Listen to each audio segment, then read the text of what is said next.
At ngayon ay meron po tayong isang napakalaking pagbabago na nagaganap sa pinakamalaking cryptocurrency exchange sa mundo. At yan po ay walang iba kundi si Binance.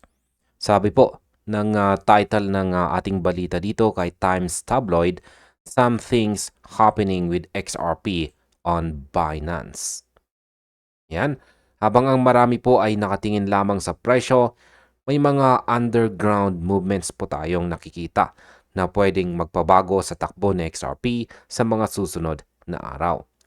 Ayon po sa balita natin dito, ayan, at ang data na ibinahagi po ni Saif Crypto, may nagaganap daw na clear reversal sa net exchange flows ni XRP. Ibig pong sabihin, ang bilis ng paglabas ng XRP mula kay Binance ay nasa fastest pace na. Yan, fastest pace na hindi natin nakita simula pa noong buwan ng March. Ngayon, ang tanong ay bakit po ba ito mahalaga? Simple lamang mga ka-crypto, kapag ang mga tao ay naglalabas ng kanilang XRP mula sa exchange patungo sa kanilang mga personal wallets, ibig pong sabihin ay wala silang planong magbenta sa malapit na hinaharap. Ito po ay isang sinyalis ng matinding holding sentiment. Pero hindi lang ito basta pag-withdraw ng mga retail. May kasama po itong institutional pressure na hindi natin pwedeng baliwalain. Kaya sa video na ito ay pag-uusapan po natin ang bawat anggulo ng balitang ito para maintindihan po natin kung bakit sinasabi ng mga analyst ng isang supply shock ay kasalukuyang naglo-load. At ayan, simulan po natin ang tungkol sa balitang ito, tungkol po sa net flow reversal at ang momentum ng withdrawals. Yan, balikan po natin ang mga numero. Ang data na tinitignan po dito ay base sa 30-day deposits. Yan, withdrawals and net transactions. After weeks of declining activity, both deposits and withdrawals began rising again in late April. This time, withdrawals move faster. The imbalance forced net flows. That imbalance force net flows into a strong reversal. Ayan. Ang data po na tinitingnan natin dito ay nakabase po sa 30-day deposits, withdrawals, at saka net transactions. Ayan, tingnan po natin yung actual na chart dito.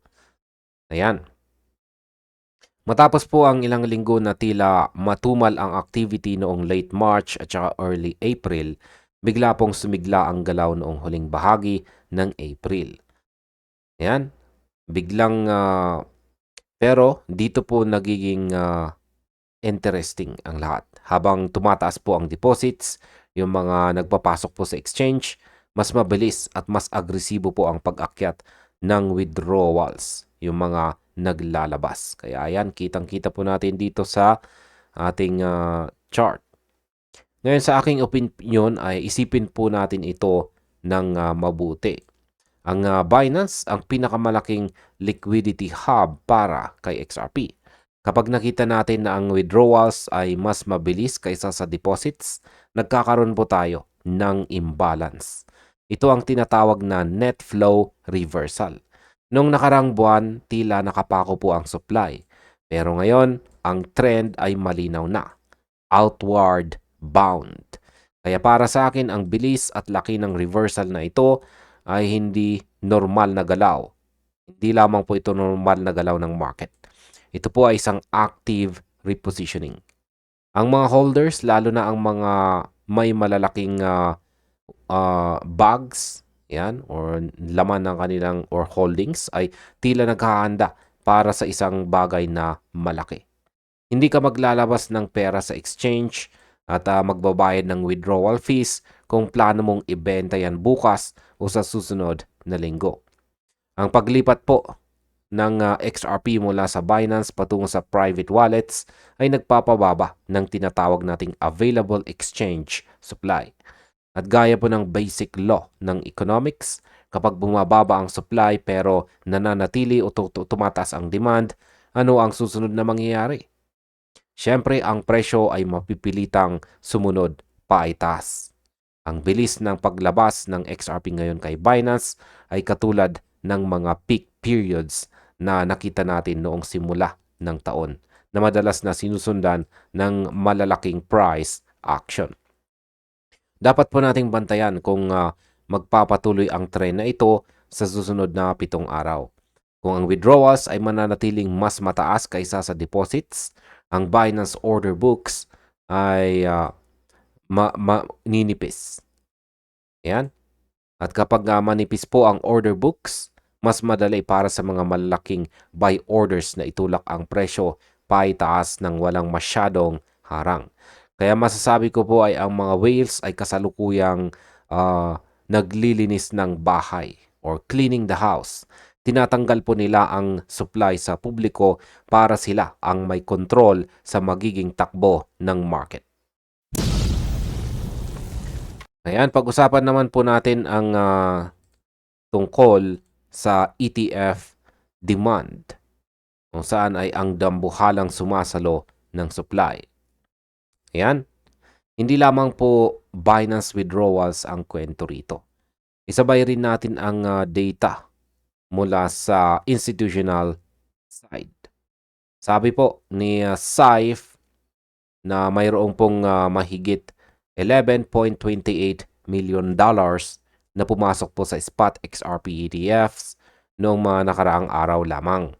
At ang mas nakakalulang numero rito ay ang total net assets ng XRP ETF ay tumama po ito sa $1.09 billion. Nakita po natin sa chart ang mga dominanting green bars na nagpapakita po ng sunod-sunod na araw ng matitinding inflows.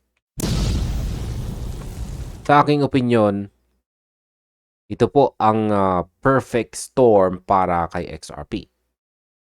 Yan, sa kaliwa, mayroon tayong mga tao na naglalabas ng XRP kay Binance. Sa kanan naman ay mayroon tayong mga institutions na bumibili ng XRP para sa kanilang mga ETFs. Yan po ang nagpapataas ng demand. Yan, yung naglalabas naman ng XRP kay Binance ay yan po ang nagre-reduce sa supply. Kaya ang $1.09 billion sa total net assets ay hindi po ito biro.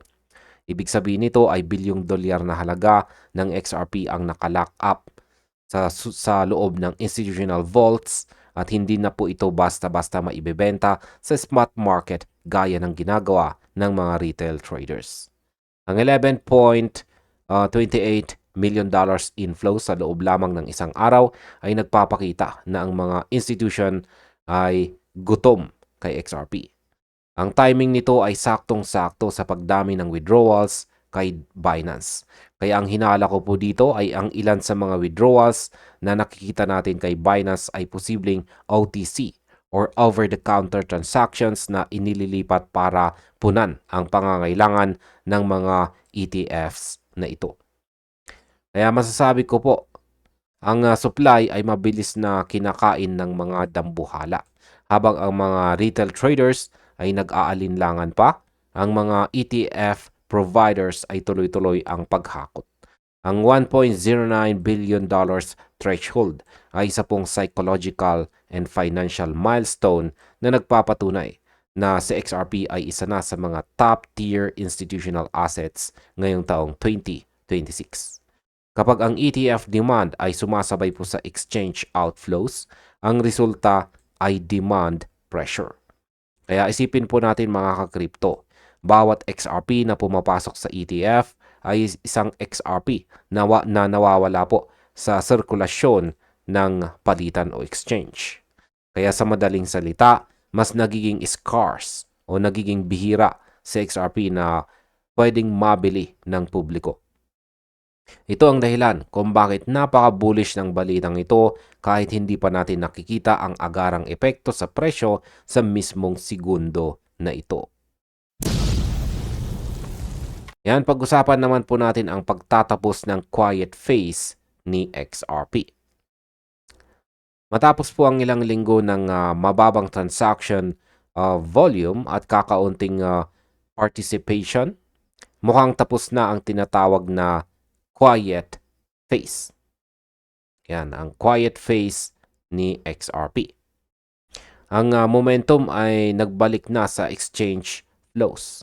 At ayon po sa balita natin dito, ang phase ng declining participation ay opisyal nang natapos at pinalitan na ito ng isang agresibong withdrawal trend.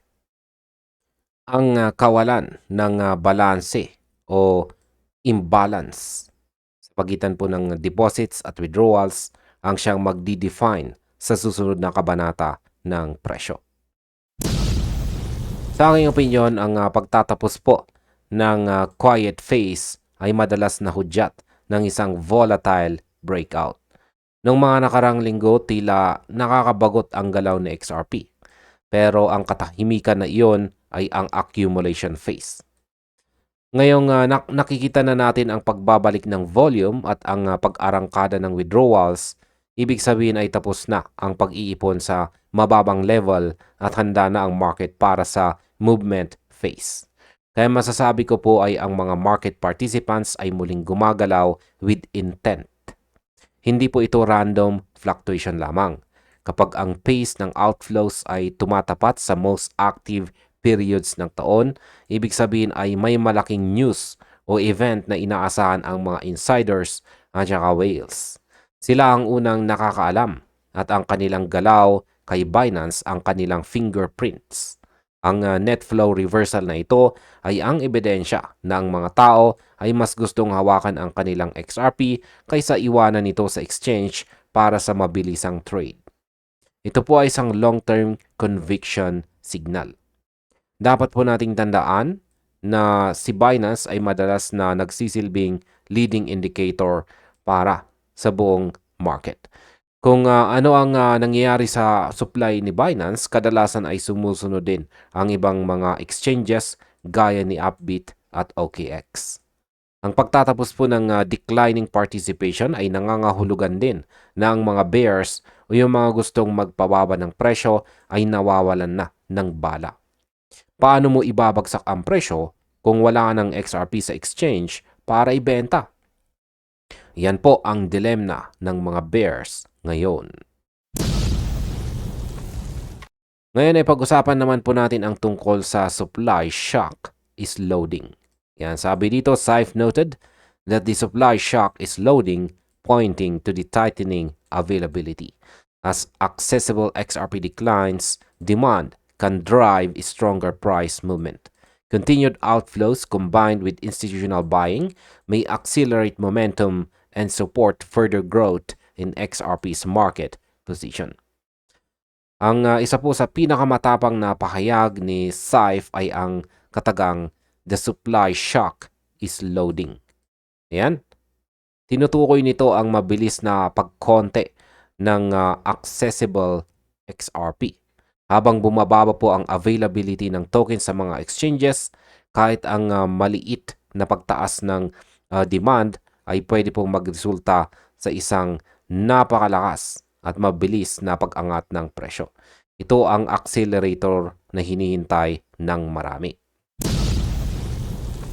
Sa aking opinyon, ang konsepto po ng supply shock ay hindi lang basta teorya.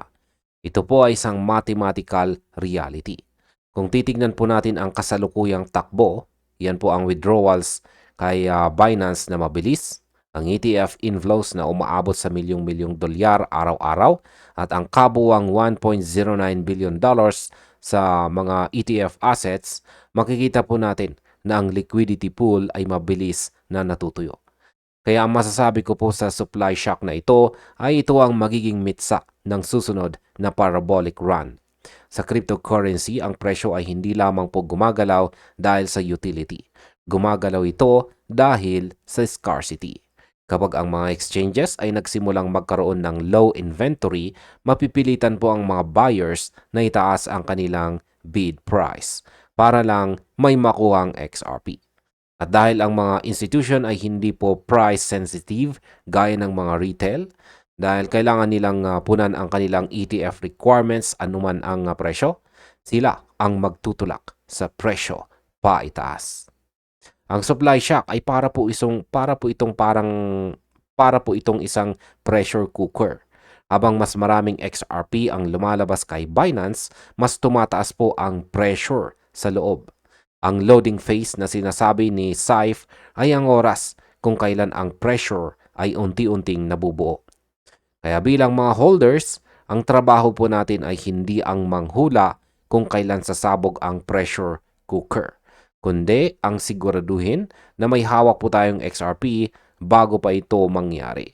Kaya masasabi kong wag po nating maliitin ang data mula kay Binance sapagkat ito po ang heartbeat ng crypto market.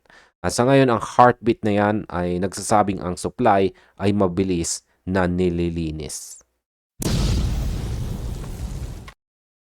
Ngayon ay alamin naman po natin ang pagkakaugnay ng Binance flows at ang institutional buying. Malagang makita po natin ang connection sapagkat ang pagtaas ng withdrawals kay Binance ay nagsimula po noong late April ay saktong-sakto po ito sa pag-pick up ng momentum ng spot XRP ETF. Hindi po ito nagkataon lamang. Ang imbalance sa pagitan po ng deposits at withdrawals kay Binance ang siyang nagpapatibay sa teorya ng supply ay kinukuha ng smart money para sa kanilang mga regulated investment products. Sa aking opinyon, ang ugnayan na ito ang smoking gun. Pinapakita po nito na ang market ay nagmamature na. Dati ang Binance flow ay puro speculation lamang ng mga retail traders. Ngayon, ang Binance flows ay reflection na ng institutional portfolio balancing. Ang katotohanan na ang deposits ay tumataas din pero at a lower rate ay nagpapatunay na mayroon pa ring nagbebenta. Pero hindi sapat ang kanilang benta para tapatan ang dami ng binibili at inilalabas sa exchange. Kaya masasabi ko po dito ay ang net flow reversal ay ang pinaka-bullish na data point na nakita natin ngayong taong 2026. May 2026 po. Pinapakita nito na ang selling exhaustion ay narito na. Ang mga gustong magbenta ay nagbenta na noong early April. Kaya nakita natin ang low point ng flows. Ngayong nag-resume na po ang activity at withdrawals ang nangunguna, ito ang new demand na pumapasok. At ang demand na ito ay hindi takot sa volatility. Ito po ay demand na may layuning i-secure ang asset sa labas ng mga exchanges. At ayan, ang nakikita ko po rito ay isang structural shift. Ang si XRP ay lumilipat mula sa pagiging isang trading chip kay Binance patungo po sa pagiging isang reserve asset sa mga ETFs. Kapag natapos po ang shift na ito, ang price floor na XRP ay magiging mas mataas kaysa sa inaasahan po natin. Ang $1.09 billion sa mga ETF ay simula pa lamang. Kaya isipin po natin kung ano ang mangyayari kapag umabot na ito sa $5 billion o $10 billion habang ang supply sa Binance ay patuloy na bumababa. Kaya ang math ay hindi po ito nagsisinungaling. Ayan, sa kabuuan, ang mga pangyayari po kay Binance ay hindi natin dapat baliwalain. Ang mabilis po na paglabas ng XRP, ang net flow reversal at ang pagtatapos ng quiet phase ay lahat nagtuturo sa isang direksyon. Ang supply po ng XRP sa mga exchanges ay mabilis na kumokonti. Isama mo pa ang dambuhalang $11.28 million na daily inflow sa mga ETFs at ang total assets na lumalampas na sa $1.09 billion at makikita mo ang isang malinaw na roadmap patungo sa isang supply crunch. Kaya ang data po dito ay nagbibigay po sa atin ng isang mahalagang silip sa likod ng kortina. Habang ang presyo ay tila naghihintay pa, ang supply side ay nagpapakita na ng matinding tensyon. Ang